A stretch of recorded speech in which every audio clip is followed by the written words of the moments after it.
Hey, everybody, this is Paul with the Bloodline Podcast by Precision Hunting Supply. And today we have a very special guest, Mr. Clay Sopeland from A to Z Outfitters. And we have been in partnership with A to Z Outfitters since we started back in 2019. So they are our longest running partner outfitter. They were a partner outfitter before we even had a partner outfitter program. Users and enthusiasts of the Huskama, Best of the West systems, and I'm going to let Clay tell you all about it. Mr. Clay Sopeland, welcome to the podcast. Thank you, sir. Good to be here. I'm so glad that you're here. We have a lot of stories to tell. We were just talking off camera.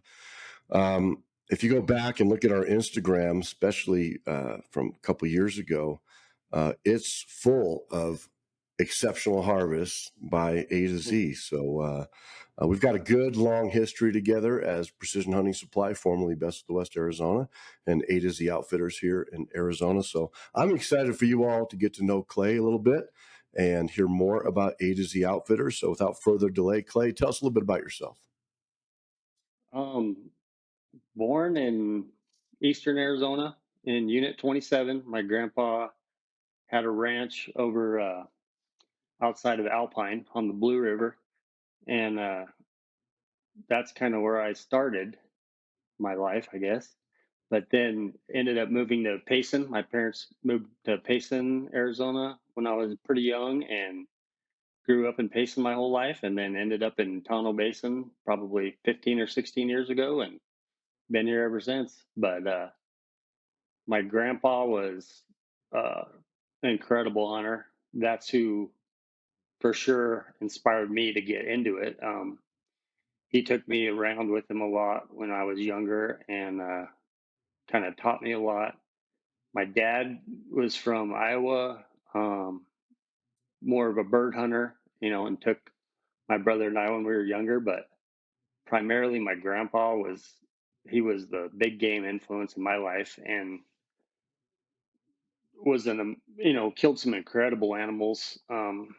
Super humble, never talked about it, but if you went in his house, you saw what he'd done. So just a great guy. But that's kind of my origination with hunting. I didn't get real deep into it until I was probably in my 20s. I started getting pretty interested in it. One of my good friends, Casey Barnett, kind of introduced me to, I would say, real early long range hunting back then. And in the early 2000s, I spent a lot of time with him and another buddy, Marty, down in Unit 33, chasing coos deer around. And that just spun me out on the whole thing. And it went crazy from there, I guess. But that's, uh, that's probably how I got into long range hunting, I would say, is because of those guys. And through them, I was able to.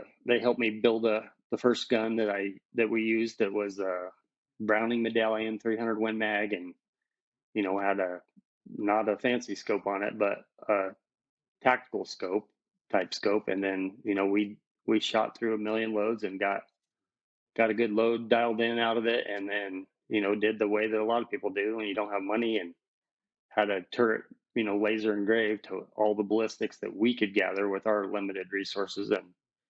And that's what started me on the whole long range hunting thing. And then it just evolved from there. The first time I shot a actual gun with a Huskama scope on it was I'm going to say probably 2010, 2011, I would guess. Another friend of mine, we ended up, when I first started guiding in New Mexico on some deer hunts and a couple of elk hunts, and he had a 30 Hart that had a blue diamond scope on it. That was the first time I ever shot a gun with a Huskama scope, and was mesmerized by how easy it was to use and how accurate the gun was with it. It, Yeah. it changed everything for me, and here we are. Tell us about the formation of A to Z Outfitters. How'd that come together? So initially, when I moved to Tonto Basin, which is in middle of Unit 23 South and 22 kind of divides it. Um, I had met John Ewing before, but I didn't know him real well, and he's actually related to my wife because she's a fifth generation, I think, in Tunnel Basin. So their families have been here, and we ended up crossing paths a couple times, and just randomly, I'm going to say 2013 maybe, he had a friend of his that his name's Tracy Robeson, great guy, hunted with us a bunch, and he had the late 23 whitetail tag, and I ran into John one evening, after I'd met him a few times and been around him, and he said, "Hey, you want to go with us tomorrow?" And so I ended up going hunting with he and our other friend partner Jimmy Johns and Tracy Hmm. on a late 23 Coues deer hunt, and we went out and that next morning and just we're blessed to find a deer right off the bat that was a giant, at the time, and ended up killing a 114-inch whitetail the first time we hunted Well, together. you were with John. Of course you did. Yep. He's And got a way of so sniffing out those big coos deer. absolutely. So after that, it was we both kind of agreed that we needed to pursue this further. So that was kind of the initial part of it. He introduced me to Bill Masters, who ended up becoming our other partner. So it Hmm. was initially Jimmy Johns, John Ewing, myself, and Bill Masters in this formation of it. And Bill, Bill. Bill's an incredible guy, a wealth of knowledge, incredible hunter, and I mean, just one of the best guys you'll ever meet. But he was crucial in a lot of ways. But as far as the paperwork part of it, which unfortunately, a lot of outfitters in Arizona and guides don't necessarily go by all that, all the rules. Yeah. But he was instrumental in making sure that we had every forest we hunted on, we had permits for, we had insurance Right. for every Hmm. forest that we hunted on. I mean, all the paperwork part of it. I mean, we would have been lost without him. But also his knowledge because he guided previously for many years with a couple different companies and vast knowledge of eastern Arizona, all those units around the border in New Mexico, but also a great hunter in 23, an amazing elk hunter, but just a solid guy that, I mean, I would almost say was kind of the leader figure for the three of Hmm. us, plus him, and kind of organized a lot of it and Yeah. did a He lot brought of the some stuff that organization really to the matters. operation, huh? Yeah. Yeah, a lot of the stuff that really matters that we weren't, all we wanted to do was just go out and run and hunt, Go and hunting. just be gone. And somebody has to take care of all that stuff. And Yeah. he was crucial to that part. Yeah. But so Nice. that's kind of how it originated.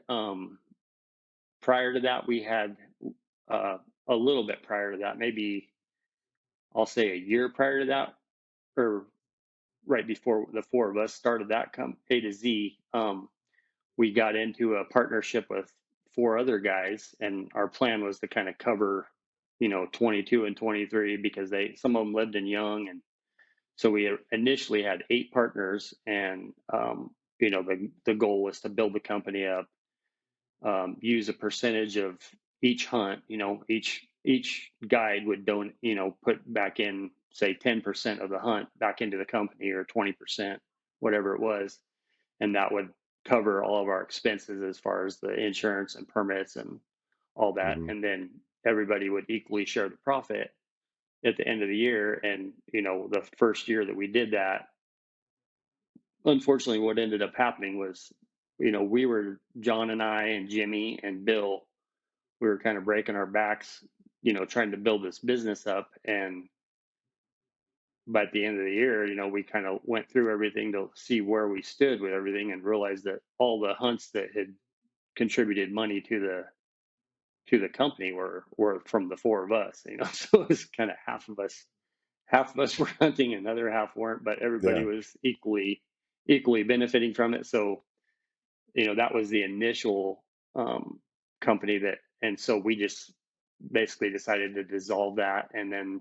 the four of us decided to reform this new company because we could all count on each other and knew each other well, and knew that it would we could be successful with the four of us. So that's kind of where that started, and how we and since has expanded a little bit here and there. We've been able to pick up some, whether my brother Levi was guided for us for a while, Davey Patterson, our friend that makes knives, Hmm. Sterling Hmm. Thomas, which Sterling's Hmm. owns multiple guns, and he's been an instrumental part.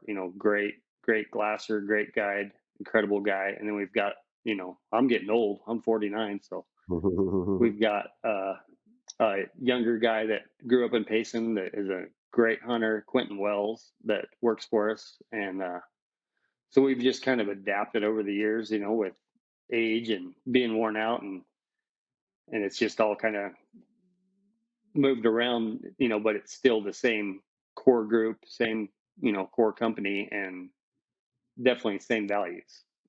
Yeah. So that's How's Jimmy kind of doing? Jimmy's Haven't doing seen him in good. a long time. Yeah, he's got a really good concrete business in Payson, and is thriving, like busy as he wants to be. So Yeah. he's doing great. So, if I heard you correctly, is it fair to say A to Z started in 2013? I think I was trying to look back last night, and I believe that's about, we were under a different name initially and ended up in a Oh, yeah. weird That's right. weird Yeah. thing with, I remember we that. were called Right. Buck and Bulls Outfitters initially, and Yeah. then kind of got a cease and desist letter from a guy that owned a outfitting company in Colorado that had that trademarked, which we were not aware of, and we kind of Sure. thought he was bluffing, but then we got a letter from his lawyer, and he wasn't bluffing. So Very good. Well, A to Z is we a great we name too. thank you. So we changed directions at that point, but yeah, same guys, but yeah, the name changed Yeah. one time, and that's it. So, one of our first podcasts, probably the first or second podcast, real introductory.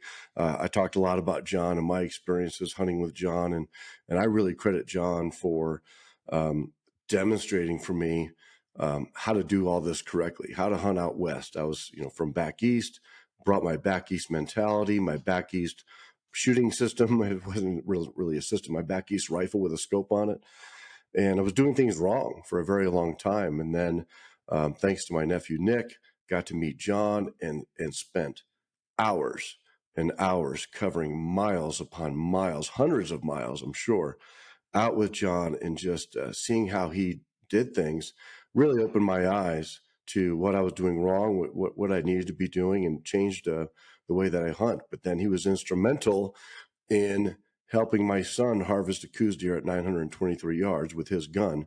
That's that gun behind me right there, that I wound up buying from him. So John was instrumental in helping me get started and really changed the course of my life, because here I am today. So Yeah. we're very fond of J- our friends over at A to Z. oh, thank you. John is one of the, I mean, bar none, one of the best hunters I've ever been around, and is incredible. Like his ability to glass the hillside for hours and hours, and he'll dig something out of nothing. The guy can walk anybody into the ground and pack weight like nothing you've ever seen. But um, Uh, he really is a special guy and incredible person. But the I've got a the story. funny, Let me tell you how we can walk everybody into the ground, okay, like you said. Uh, we just glassed up this great buck, and this was many, many, many years ago. I was in great shape. I was actually running and doing marathons and triathlons at the time, so I was in pretty good shape myself. But we spotted this big buck, and we needed to quickly get a ridge over. So John's like, "Let's go." So I pack up my stuff and I grabbed it quick, and I took off, and I was moving. I mean, I was hustling, and yeah, I get up to this ridge, and I'm thinking, I just smoked John to this ridge. And when I look up, he's in front of me with his tripod set up. He's already in the glass. I'm like, how the hell did he beat me to this spot? I felt like I was cruising. He's just a specimen, and he he is a moves specimen. through the desert and through the woods like nobody I've ever seen before. He is incredible to watch on the mountains. I mean, this never quits and has a heart bigger than anybody I've ever seen. What Incredible. do you guys got going for So, this year, A to Z? We were in the middle of something. I'm we've sorry. got. Go ahead. Oh, I was just going to say a funny thing about this coming full circle with the gun behind you. Yeah. So when John and I started hunting together, I had this same Browning Medallion 300 Win Mag that I was using, and we had got that thing dialed in to. I mean, it as good as you could shoot a factory gun with factory ammo, and it was pretty incredible. It was kind of a fluke gun that just shot great. But so that was, I think this is about the same time when our friend that I was talking about, Tracy Robeson, the first time I went on with John, um, I believe, I might be mistaken, but I believe he killed that deer with the gun sitting behind you. Mm. I think that is the gun he shot when he killed that deer, Yeah. and I believe that shortly after that is when you purchased that gun from John. Yeah. So then our friend Tracy said, "Well, what are we going to do? We need two guns. You guys need to have two guns." And so that was kind of how that whole evolution started again, because at that point, Tracy, he lives in Flagstaff, and great friend of ours and hunted with us hundreds of times, literally. But he he decided he wanted the same thing and ended up getting the first. I think he ordered Remington Sendero 300 Ultra Mag, which is a gun that we still use, sometimes, and he sent it into Cody and Mhm. had them, do the whole system on it and send it back. And so that's how we ended up with that gun, is because John sold his gun to you, and this guy Yeah. bought one similar to it and said, "Hey, I'm not, you guys keep it when I'm hunting with you. We'll use it and use it the rest of the time if you want." So we ended up with two pretty good long range rifles at Right. that time. But That was long before I ever started the that's business. yeah, Long and before I then was doing from this there, professionally. Yeah. yeah. So that, through the success of having this second gun that was a Sendero with the Husqvarna setup, that's what led me to get rid of my gun by, do the same thing. Ended up buying a 300 Ultra Mag, and, putting a Husqvarna scope on it. And then it's just evolved, multiple guns after that. And it's, we've never gone any other direction. I mean, we've shot Yeah. other guns with other scopes, and nothing's comparable in my mind, Yeah. or John's mind, or all of Yeah. us Bill Masters. I think he's got two or three rifles with Husqvarna scopes Hmm. on them. And Sterling, it's a partner with us. He has multiple guns with Husqvarna scopes. I mean, it's the best thing we've been able to find. When I Luckily, started the business, my goal was to put a Husky scope on every hunter's rifle in America.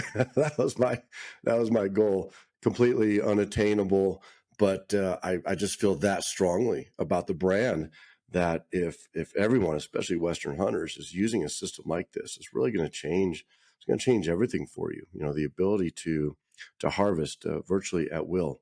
Right. I always say that with a system like that, you are the single determining factor whether a buck or bull lives or dies in the field.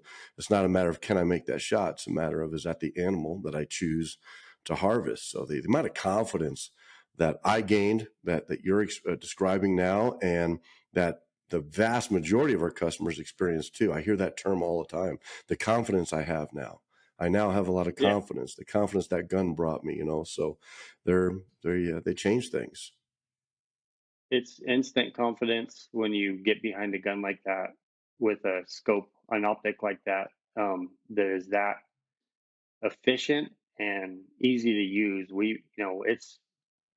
It's revolutionized the hunting industry, I would say, in my mind, in a lot of ways, with their specific patents. But just with Yeah. our business, I mean, I could talk 5 hours about how many hunters we've had that, have their long range guns set up that show up and, refuse to shoot anything but that. And then, take a shot at a 100-inch deer 5 times with their gun and miss every time, Right.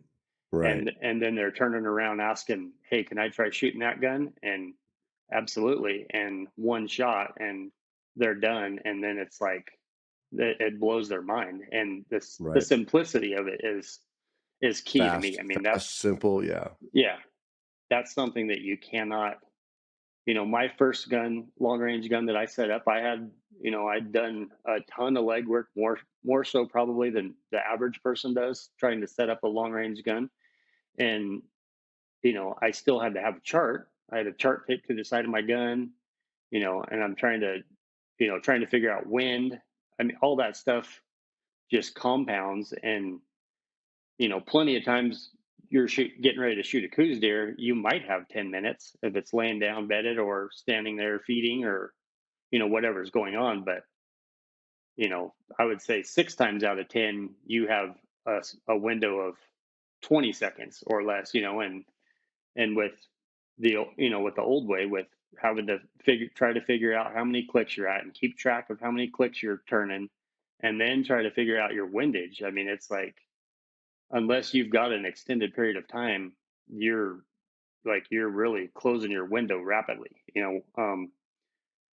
A setup like on the Husqvarna scope, I mean, Yeah. I can literally lace a hunter down that's never fired this gun ever, have them get in the scope. I can get the gun set up. They can crawl down in there, get in the scope, and I can adjust everything in a matter of seconds, and they're shooting, and it's game over. Yeah. So it's You said that you could talk for 5 hours, and we were just talking about this before we started the podcast of the amount of content that we have on our Instagram, going back to 2019, is so much of your content. Successful harvest from A to Z. We did a yearbook, I think, in 2019, 2020, and again, so much content from A to Z. So you guys have been using these systems for a very long time, very successfully. Tell us some of the highlights from um using those systems. you know Some of the better hunts you've had. absolutely. I mean, there's a lot to choose from. I think we were talking a little bit earlier, but I just kind of glanced through, just going through photos, like stuff I could verify with my eyes, not. And I've thought of a bunch more since then. But since the formation of the company, and we'll say 2013 or whatever, I mean, we're looking through photos last night. I mean, we're well over 260 big game animals that we've killed. And I picked a year last night just to try to back those numbers up with the pictures. And um 2015, we had the antelope hunter, which was that same guy I've been talking about, Tracy Robeson. He killed an antelope, first hunt of the year for us. We killed 3 cow elk, 13 deer, uh, and 15 bulls. 8 of them were in the early hunt, and the other 7 were in the late hunt.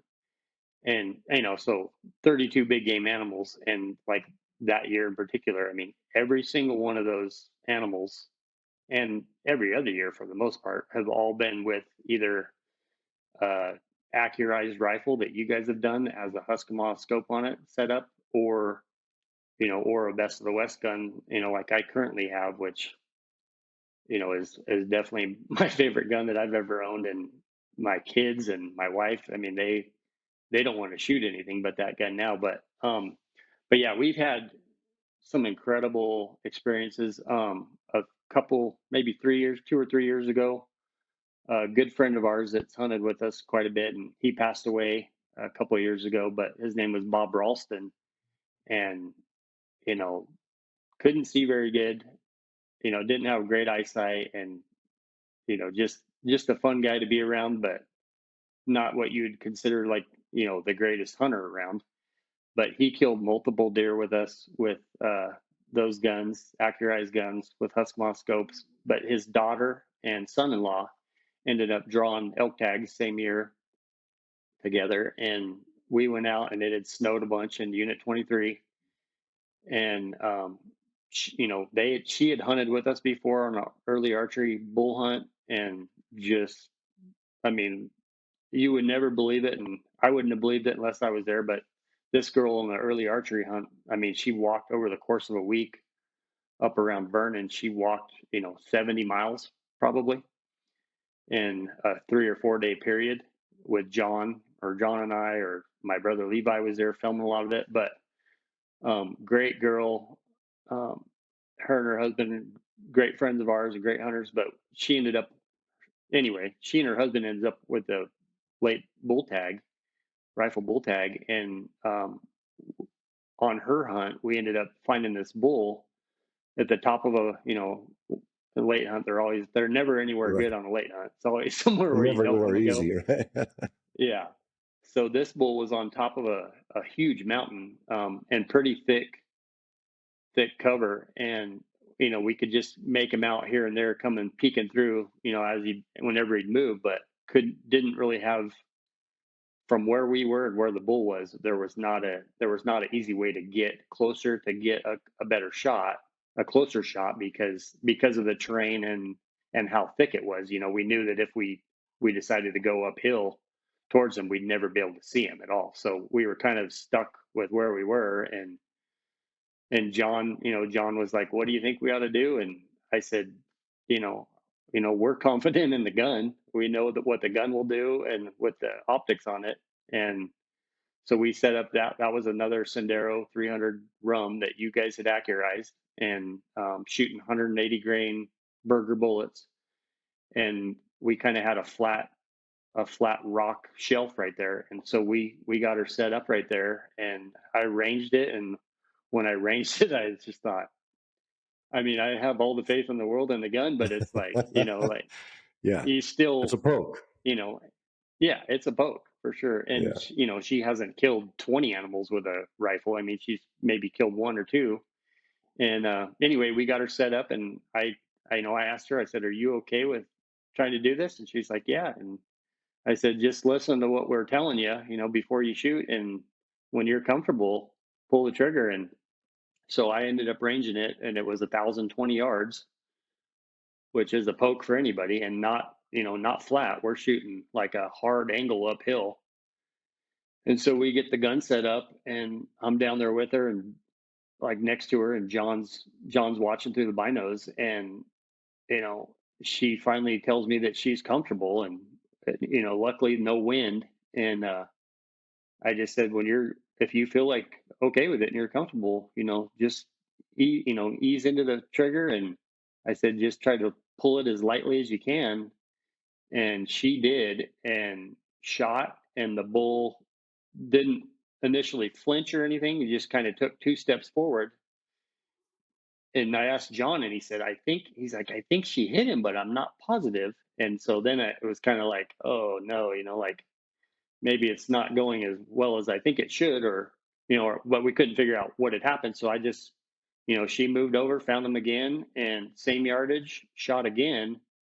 And he stood there for about 10 seconds and just piled up. And when we got up there to him, multiple hours later, going through all this brush up to the top of this mountain, we got up there to him and rolled him over to start quartering him and packing him out. And I John said, "Look at this," and I said, "What?" And we had rolled him over, and that the first shot had hit him also.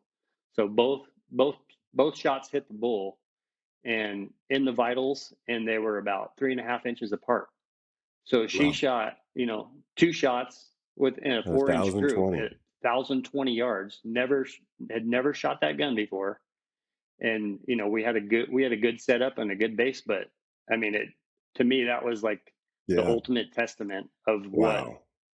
what was possible with, Right. because she's obviously not somebody that's training shooting long distance all the time. Or I mean, she's a mom, and she's a works, and Yeah. tries to She's not a go out and military hunt trained whenever. sniper, you're saying. No, absolutely not. Not Yeah. going to a shooting range once a month or once a year even, but Yeah.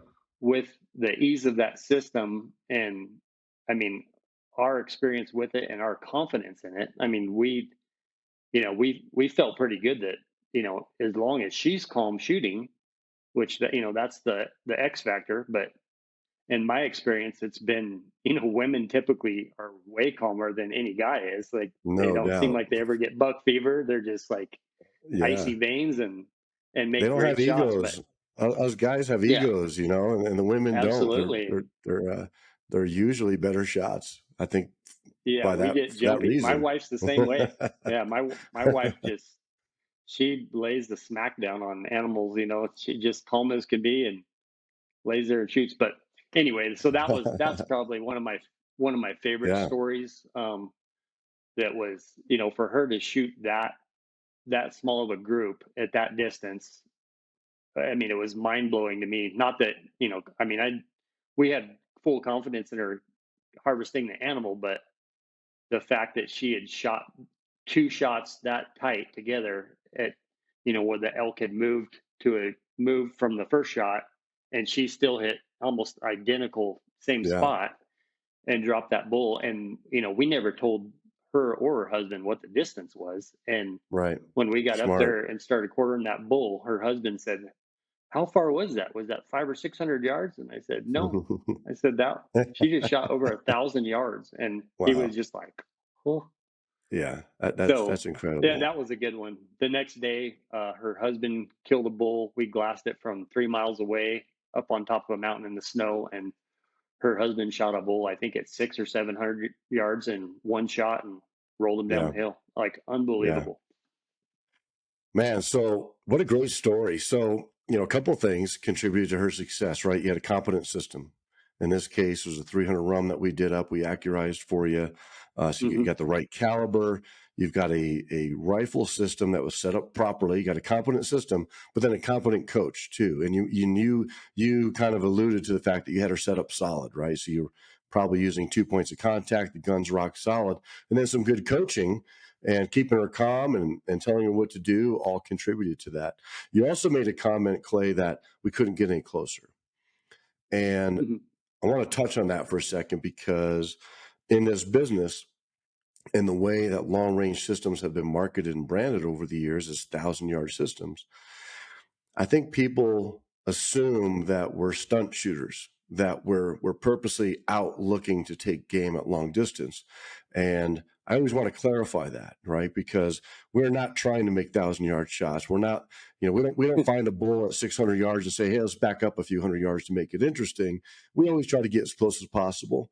But we hunt in big country. And by virtue of that, if we're going to harvest deer beyond just a couple hundred yards, now we have to lift and compensate or do something to compensate for the distance of that shot. You are, in fact, a long range hunter, whether you like that moniker or not. So, any of us out here hunting in big country out west, taking shots beyond a couple hundred yards where we have to compensate, in my opinion, are your long range hunting at that point. But people think because we sell these systems and market and brand and we celebrate a 7, 8, 900 yard harvest, that's what we're out trying to do. So I appreciate the fact that you mentioned we couldn't get any closer. And that's just the way it is in rugged, steep Western terrain. It could take you hours, as you mentioned, to get to that location. And that might be the only opportunity you have. So that's why we love to sell these systems that are capable of making that shot and couple that with training to use it properly. That makes a hunter a pretty deadly weapon. So that's my little editorial on that. But 1,020 is exceptional. I had a hunt last year in Utah. Brett and I went, and he asked me, "How far are you comfortable shooting?" I said, "Man, I really don't want to shoot beyond 800 yards if I don't have to." And this is my business. I do this all the time. I've got access to the best systems on the planet, and I train on a regular basis. But even as a long range businessman, I do not want to be taking shots beyond 800 yards when I can help it. But if we're in that scenario like you were, we've got the competent system, we've got the training, we've got the knowledge to make an ethical shot. When all the conditions line up. That was Yeah, a great which story. I mean, to add on to what you just said, I mean, you know, uh, I've had this discussion or argument with many people. I mean, some that I grew up with and looked up to that are older than I am that have, were definitely influences in my life in hunting, but that cannot they basically perceive it as what you just said. I mean, they think you're trying to get as Stunt far away shooting. from that. Yeah. Yeah, Yeah. and our goal and philosophy through all of our hunts is, if we can close the gap and get to 200 yards, we're going to do it. Like, I Yeah. mean, our ultimate goal is to be successful, our hunter to be successful, but most importantly, for it to be ethical. And I mean, that's key. And if like I said, if we can move from 1,000 yards to 100 yards, we're going to do it. I mean, we'll do Yeah. everything we possibly can to ensure the highest success rate. And a gun that's capable of shooting 1,000 yards or 1,200 yards, that is, something that you guys have accurized, or something from Best of the West that has an unbelievable MOA, is, you get to 100 yards, it's like, Yeah. there's no thinking involved, with a gun that shoots that well and is that accurate. But yeah, we haven't had, I would say, maybe two or three, maybe four, but probably two or three animals that were in that 1,000 yard range. We've killed a couple bulls at that range, killed deer at that range or over. But yeah, it's not, people. A lot of people have that misconception that that is, you're trying to just, each time you're trying to see how far away you can shoot an animal, which is not the case at all. But Yeah. if you put in the time and with the right equipment, which is key, and you have a good understanding of the wind, how the wind is going to affect stuff, elevation changes, all those factors. If you're confident and have practiced, and put in the time in that kind of a scenario, when you get into a scenario like that where Lindsay's laying down at 1,000 yards, and like you said, the points of contact. I mean, she wasn't shooting freehand, and she wasn't, we weren't trying to balance the rifle on a tripod. We've got the Right. butt of the rifles on a solid rock shelf. Yeah. We've got, Supported. Just like the yeah, ones above me, right? 2 points of contact. Yeah. absolutely. We've either got a Nice. What a bipod, great or story. your Best of the West shooting system tripod, with Hmm. the micro adjustment. And with that, I mean, once we have a client or spouse or kid, or whatever it is, once we have that part of the scenario established and the gun is set up, and we know, we have complete confidence in the gun and the optic. Once we have it set up, we know what's going to happen and how it's going to perform. So that just, it's kind of a no brainer at that point. And realistically, in our mind, whether it's, if it's 400 yards, or if like in her situation where she's, we have a small window of when we can shoot this bull, but we can't get closer. If it's 400 yards or 1,000 yards, we know the gun and and the optics and the ammo, it's all going to perform the same at, whether it's 400 yards or 1,000 yards. It's just a matter of, just making a good shot, and it's the same Silent result turret, either way. right? Yeah, That's right. exactly. It's the same process whether you're shooting 200 yards or 800 yards. I had a client like that several years ago in Mexico. He came down with his system, and I said, just so you know, I've got one of my systems here for you to use, because I usually insist people use my system unless they can prove to me that they can shoot with Right. theirs. And this guy said, no, no, no, no. I've had this worked up by a buddy of mine. He builds guns, and we've got this load, and he had some high end stuff. He had a high end optic, and anyway. I just kept reminding him a little bit in the front end of the hunt that I've got my system here. It's ready to rock. It's yours to use. He kept saying, no, no. And finally, he says to me, Paul, with all due respect, I'll miss with mine before I use yours. I said, no problem. So I kind of softened up. I let it go. And lo and behold, our target buck, he missed. And not just a few times, a lot of times. And it was a clusterfuck, right? Is a shit Right. show. And not real pretty. Well, he was humbled by that experience because he couldn't reconcile, he couldn't figure out, what he was doing wrong. He said, Paul, with all due respect, again, I'll if that offer still stands, I'll use your gun. Hmm. And the very next day, we found an even bigger buck, a great buck. And he said, but I have he goes, I'll use your gun, but I have a 500-yard limit. And like you and I were just talking about, the difference between a 200-yard shot and an 800-yard shot is just turning the turret. Your discipline's the same. Your setup is the same. So he told me, I've got a 500-yard limit, and we find this buck. I come get him. I get him down prone, 2 points of contact. He's rock solid. And this buck was 770 yards. So I dial up to that yardage. And he goes, he's looking through the scope, and he goes, and I'm like, you ready? And he says, yeah. How far is that? I go, it's 500 yards. And he eases in the trigger, drops that buck in his tracks.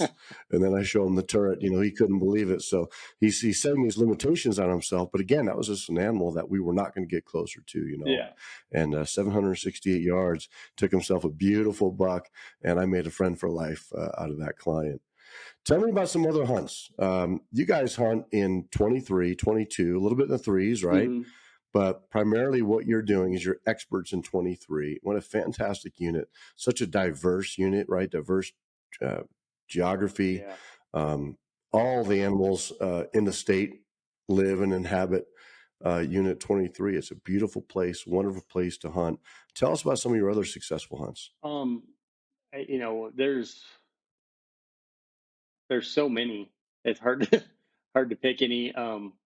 We've enjoyed a lot of hunts around here for sure. We hunted 23, 22. We've hunted quite a bit 27. Hunted antelope, hunted bighorn sheep. That's those are the sheep hunts are probably some of my favorites. We've been lucky enough to guide a couple different Rocky Mountain bighorn sheep hunts. That The last one was a guy that John and I know that lives here in Tonto Basin. Great guy named Scott Hunsaker, and he drew that southern multi-unit hunt. It's like the southern part of 27. So we're you know down south in 27 at the very bottom of it.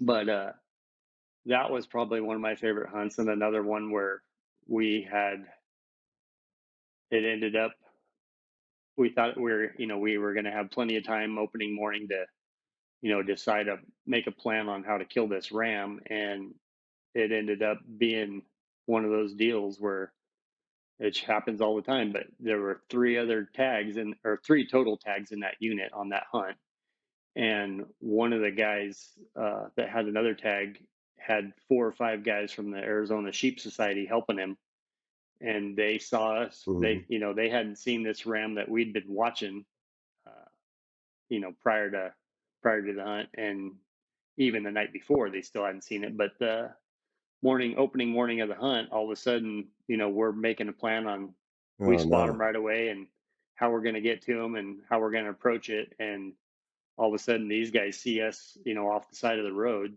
and they stop and they all jump out, and it just turned into that happens here and there, Oh, and it geez. was like, now, So now you got to yeah, hustle. now what? Now, and you don't want to, Yeah.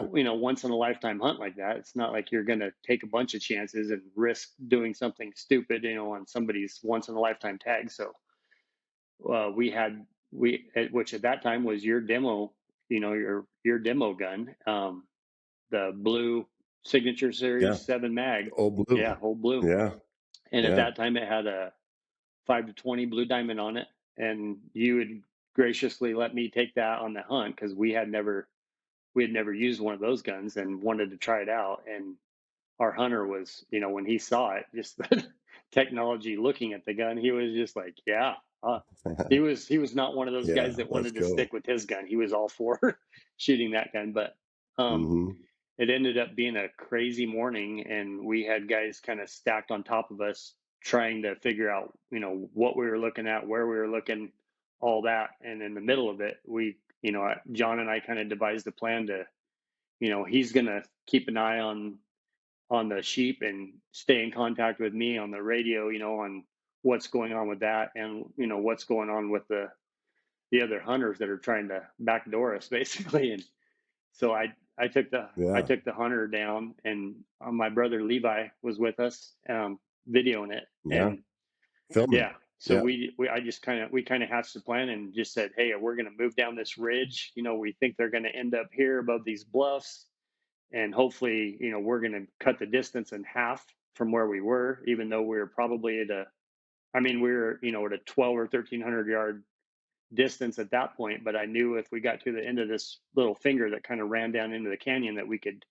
probably cut that in half. And then, John could keep an eye on them and make sure we were making the right decisions. But yeah, so we ended up scrambling with the hunter, and he did great, hustled down there with us. I was flying around pulling stuff out of my pack, and we got everything set up, and all of a sudden the opportunity presented itself. And once again, a gun he had never shot, but was confident in our confidence in the system and in the gun. And we Yeah. laid him down, and I don't I want to say it was 574 or 578 is the yardage on it. Yeah, in the 500-yard Yeah. range. Yep. And he laid down, and we knew that he had a pretty short window because this ram was pushing around a bunch of ewes, and they were about to go over the backside of this mountain. But he was kind of on the edge of some bluffs, and it was a real, like, within a minute the ram was not going to be in our sight, and we were going to have to go back and like relocate the ram. And I just said, hey, if you're comfortable, we need to shoot now. If you can make a shot on him, no matter what, if you can see his vitals and you're comfortable, do it. And he was like, are you sure the yardage is right? And I said, yeah, everything's right. And we actually had adjusted that. We had used the windage numbers, because we had a little bit of a wind, and it was, kind of a slight crosswind, not a headwind or a tailwind, but a crosswind. And so, I just told him, hey, look at the hash mark off of your crosshairs to the right, and you're going to hold that as your crosshairs. And he was just kind of like, okay, listen to what we said. And he got calmed down.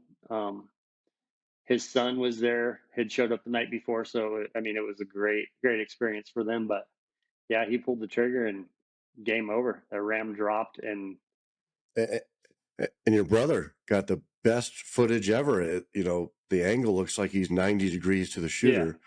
So not an angle you usually see in hunting videos, but he's basically 90 degrees, and you can see the pass yeah, through of the bullet yeah. That through was the an through the ram, incredible. man. It was That extraordinary. was incredible. But What a hunt. those have definitely been, for me, probably some of my favorites. I'm just mesmerized by those sheep. They're I think they're beautiful Yeah. for one. But I mean, Yeah. I'd go down there any free time I had it. Anytime if with somebody, just to go look at them. I mean, it doesn't always Yeah. have to be killing them, but That was a December hunt, yeah, right? That was a December yes, hunt. sir. So the weather was a little bit nicer. Yeah, Yeah. it was Yeah. great.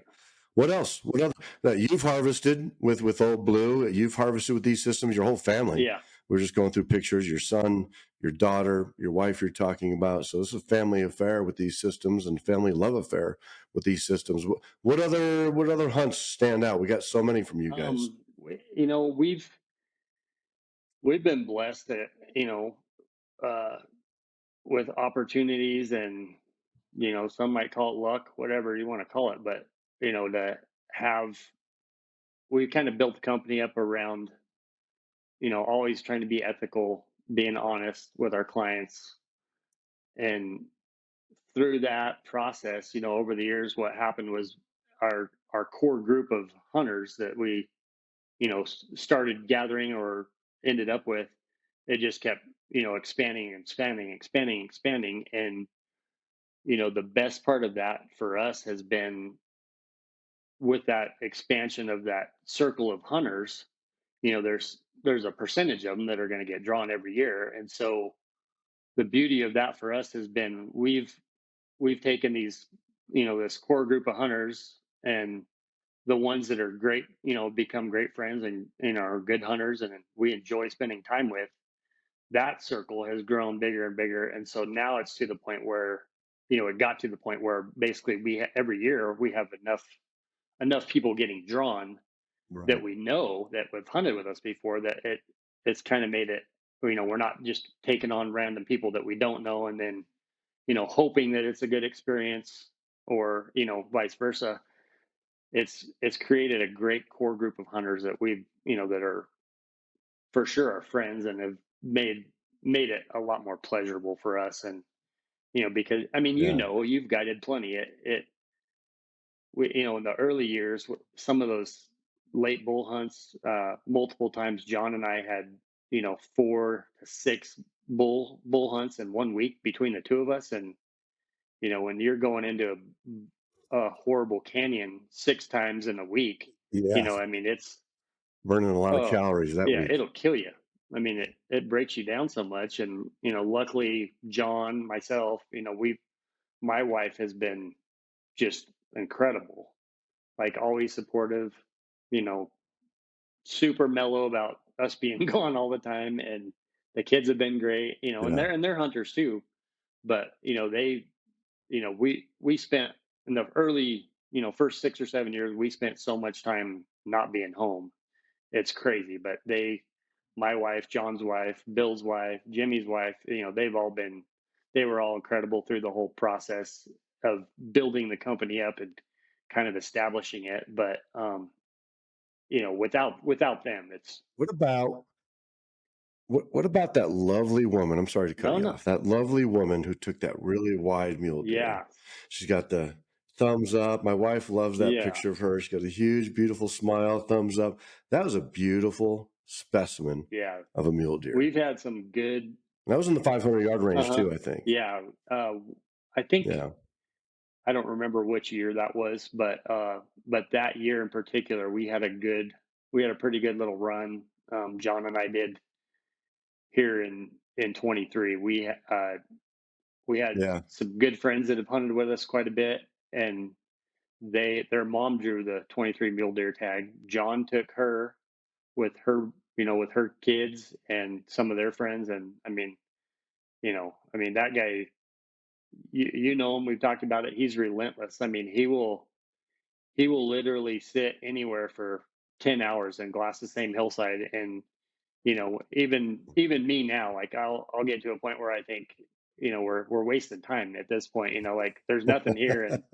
And he'll dig something up out of anywhere you take him, he'll find something. And Right. he happened to do Right. that day. And yeah, and that mule deer, for a deer around this part of the state, is crazy how wide it was. Like the Yeah. width on it was incredible. We ended Yeah. up I had another lady that had the mule deer tag. We killed a real good 4x4 with an accurized gun. And then another friend of ours, that hunted with us before, Jeff Cullenber, he was with me also, like a day or two prior to that, and killed a really good buck. But yeah, those mule deer hunts are always so fun. And I think John and his, like, he likes hunting them. But he's for sure that guy is a coos fanatic. Who's guy? Yeah, I mean that Yeah. is his thing. And he does it as well or better than anybody, in my opinion. But yeah, Yeah. he loves the challenge of the coos deer. And I do too. I mean, they're great. It amazes me how, I mean, we learn something every time we watch them. We learn something. Those deer are so incredible. Yeah. And the stuff, how tough they are, and the stuff they're capable of is incredible. But Yeah. Yeah. overall, I Yeah. would say, some of those hunts have been great. Our Mexico deer hunts have been phenomenal. We've had a couple, we've been blessed with in that sense. One year, John and I were down there for almost a month. And, you've spent plenty of time down there. But man, when you have, we had, I'm going to say, maybe over 20 hunters in a 3 week period. And it was like, by the end of it, you're pretty ragged from all that. Yeah. But also fortunate to be able to do it. And we had a good friend of ours that works for Empire, Brian Hansen. And on that particular trip, uh, you know, that we found a deer just randomly. John and I, when there weren't any hunters at the ranch on a weekend, kind of in between hunting groups. And this guy is a great guy, a great friend of ours. And he ended up, Bill came down with all these guys from Empire that had tags. And so Bill was with us too. But he ended up, harvesting a deer that I think it netted. Official net was like 132 and 7/8 or something, but just a crazy beautiful coos deer that Wow. I think it had 11 scoreable points on it, but incredible deer. And Yeah. we've been blessed to, have opportunities like that. But I mean, there's so many great stories and great hunts. I mean, it could go on forever, but it's. Back to 23. 23's known for bear, right? Got probably more black bear Mhm.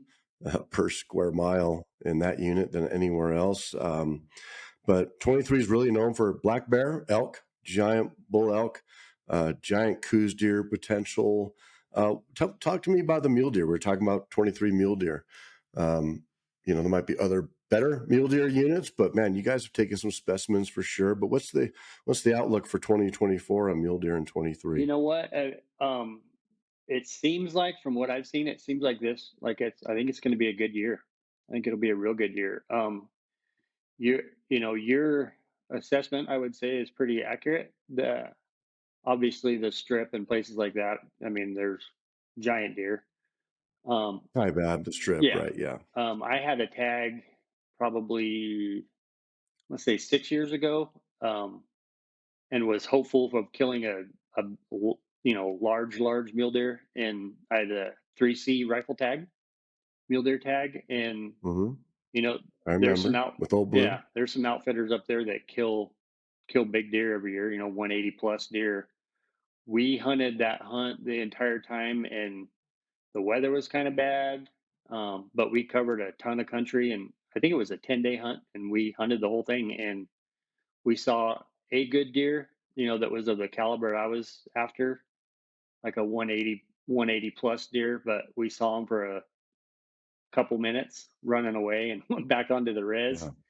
And after that, we kept continued to cover the whole unit, but never, it just didn't, which happened. It just didn't happen where we ended up seeing another big deer like Yeah. that.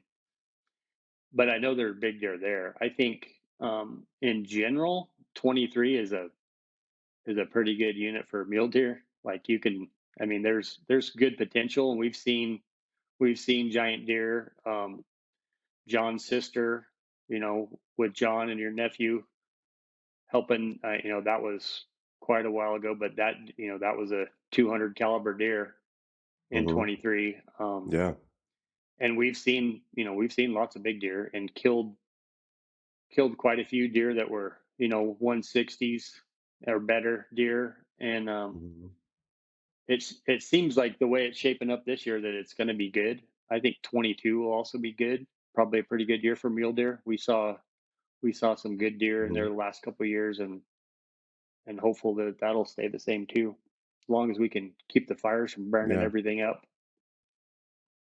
Yeah. Tell me about the fire, sandstone Yeah, fire burning pretty close to you right now. What's the report this I morning? think last thing I read was 26,000 acres, maybe. It sounded like uh, I think the little community of Sunflower in between Mesa and Payson, kind of almost halfway between there. They're on like a set um, alert Right. right now. Ready, Yeah, set, go. They're on yeah, where they're set. supposed to Yeah. be packing up and Yeah. be ready to go. I know it's getting fairly close to that, and I know they've been back burning. Hopefully it stays away from that country and doesn't endanger anybody's structures or anything there, and certainly wildlife. Yeah. But Yeah. yeah, there's a lot of fires around Arizona right now.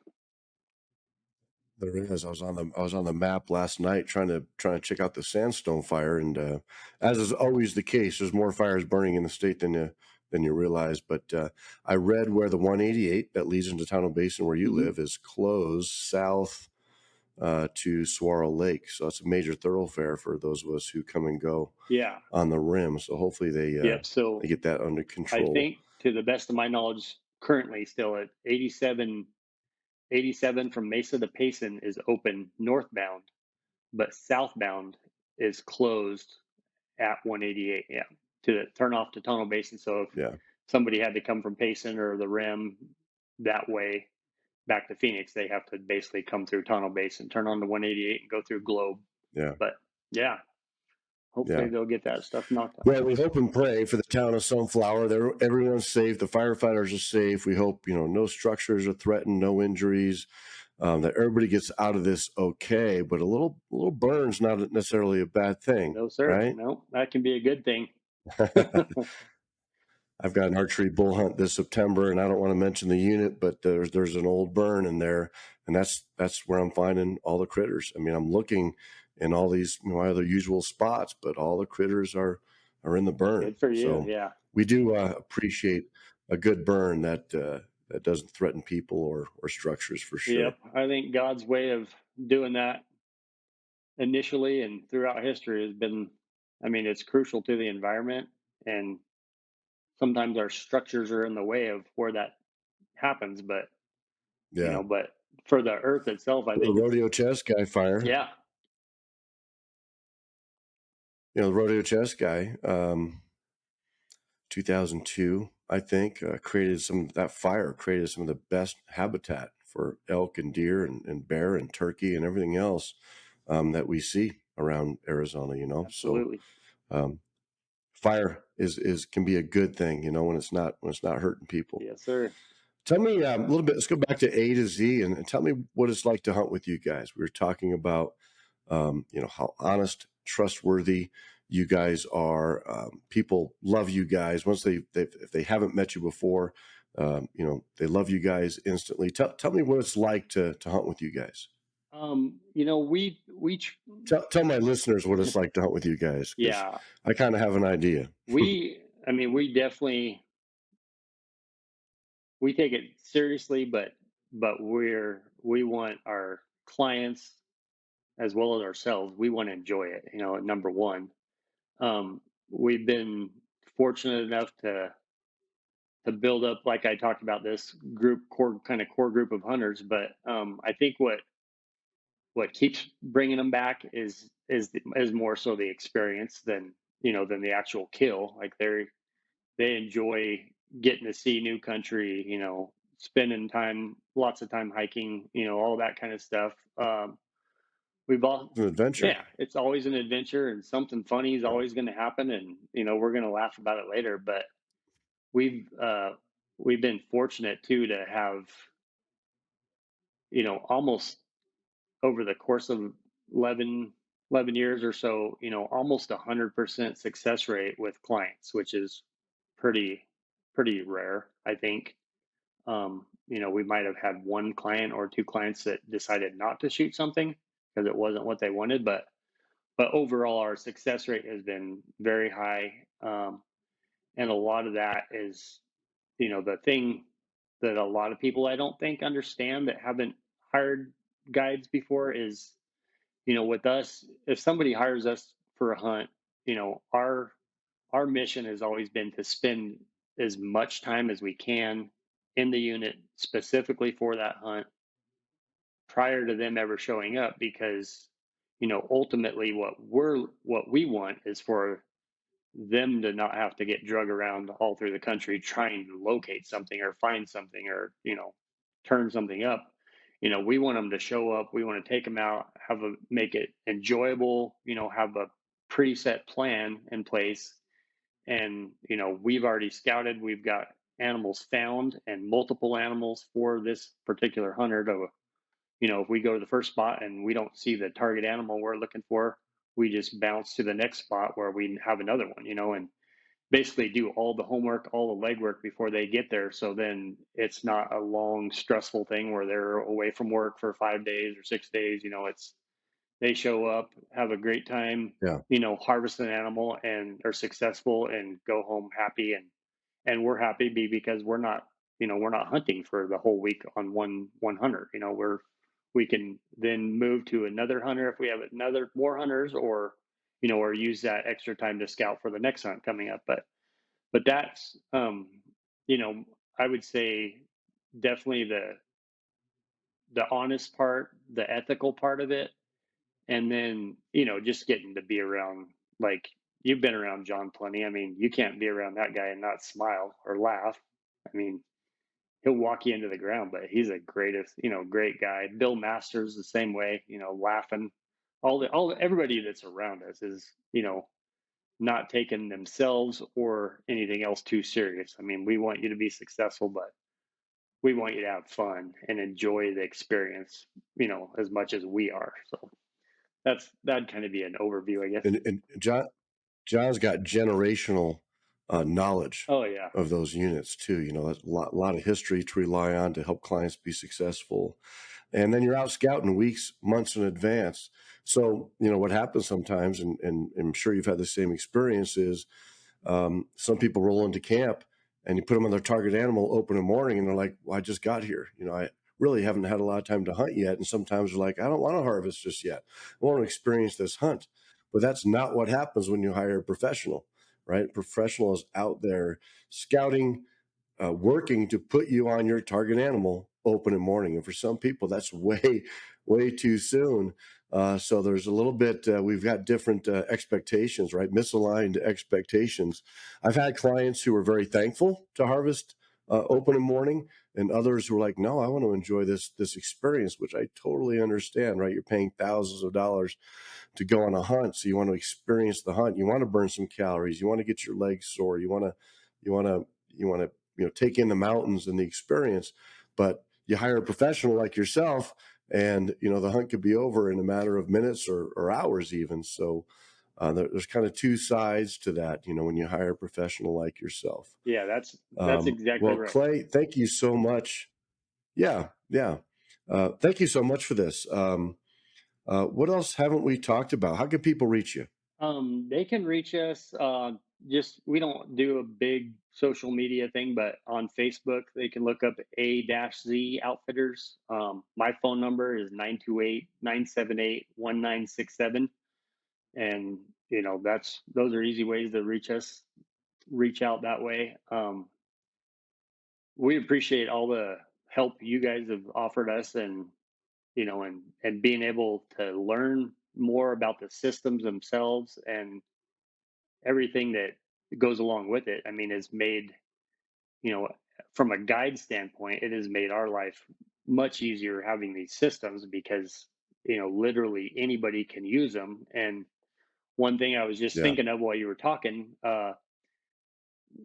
one of our, we had a point, I think it was in maybe 2 years ago, where I had a hunter, and the deer we were trying to locate, we could not, for whatever reason, it wasn't there that morning. And so I had taken off walking, left the gun set up there, everything set up, and just told my hunter to stay, just stay there. I'm going to take off and go try to glass off this other side and see if I can find this deer. And, Take a different yeah, angle. and which I knew I was going to have to walk a ways, do some hiking, but I was okay with it. I left him with a radio, and he said, "Well, what if something happens?" And I said, "If something happens, call me on the radio, and we'll figure it out, and I'll get back here." But this was just kind of another testament to the system. So sure enough, as soon as I'm 20 minutes away from where he is, he calls me on the radio and says, "Hey, I think I have the deer that you're talking about. It looks like the same one from the video." And so, then we're in this predicament where he's like, the deer's walking, and he's going away from us. He's like, "How quick can you be here?" And I'm like, I'm not going to be there in the next 5 minutes. Yeah. Like But he's got to act yeah, now. I'll be running, but I'm not going to get there in time. And so, Yeah. I mean, essentially, I had him get the rifle set up to where he could see the deer and explain the whole process. I said, "Hey, my rangefinder's laying there right next to my pack. Grab my rangefinder, range the deer." You're doing all this on the Yeah, all radio. through the radio with somebody that's never touched this gun or hardly looked at it.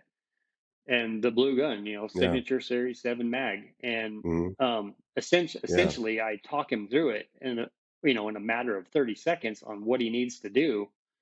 And he gets the gun set up and, has a solid base underneath him on the butt of the gun, and shoots and kills a deer, and calls me on the radio, and he's Yeah. like, "I just killed him." And I'm like, "Good."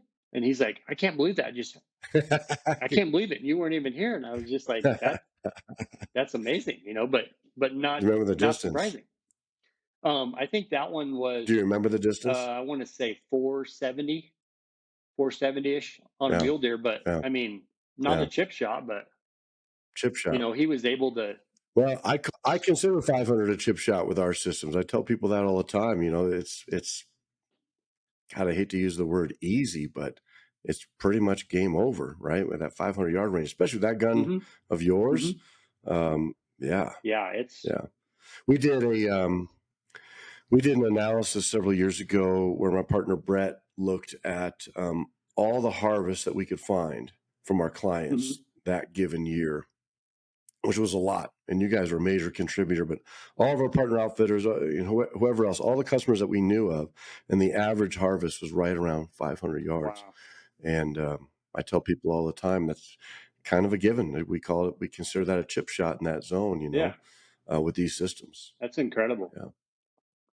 Pretty amazing. You guys have had so much success. You run a pretty great operation and a couple of fantastic units. And I thank you, Clay, for your time this morning. Thank you so much for joining me. And too bad we couldn't have Bill and John Yeah, also. we'll get him on here. As a partner outfitter, you'll have a regular presence here on the podcast. But thank you so much for spending some time with me this You morning. bet. Thanks for having me. And any closing thoughts for our listeners and our viewers regarding A to Z? We just appreciate everybody that's hunted with us and everybody that will in the future. We love, we love doing youth hunts. That's one of our favorite things. You, I know you guys help out with AMDO. We, Yeah, we yeah, try. we Yeah. donated a hunt at I think at the New River banquet. I donated a youth hunt for that. Um, but we love youth hunts. Um, Anybody, feel free to contact us. We appreciate you guys, all your support, and always being there when we're in a jam if we need something quick or whatever. And can't say enough about you as a person or your company. Like, Thank you. great stuff. Thank But you. thanks, Appreciate thanks for that. having me on. Yeah. Yeah. Yeah. You bet. We will put your contact information in the description Perfect. for this podcast so people know how to get a hold of you. The Muggill Sporting Association banquet is coming up. I don't know if you guys will be represented there. I will be out of state, but hopefully either Brett or Clayton, somebody from the company, will be there to represent because we are giving away a couple of private shooting lessons. And my band, which we didn't talk about, we donated a gig Awesome. as well. So they're going to auction that off at the event too. So if you're there, I'm going to How miss you. cool. But again, yeah, yeah. Thank you for spending your morning with me, You Clay, bet. Thank you. and everybody who. This is Clay from A to Z Outfitters, Clay Sopeland, and we will have his contact information in the comments attached to this video on YouTube. If you like what you heard today, please like and subscribe to the channel, the Bloodline Podcast, and we thank you for tuning in. Thanks, Paul.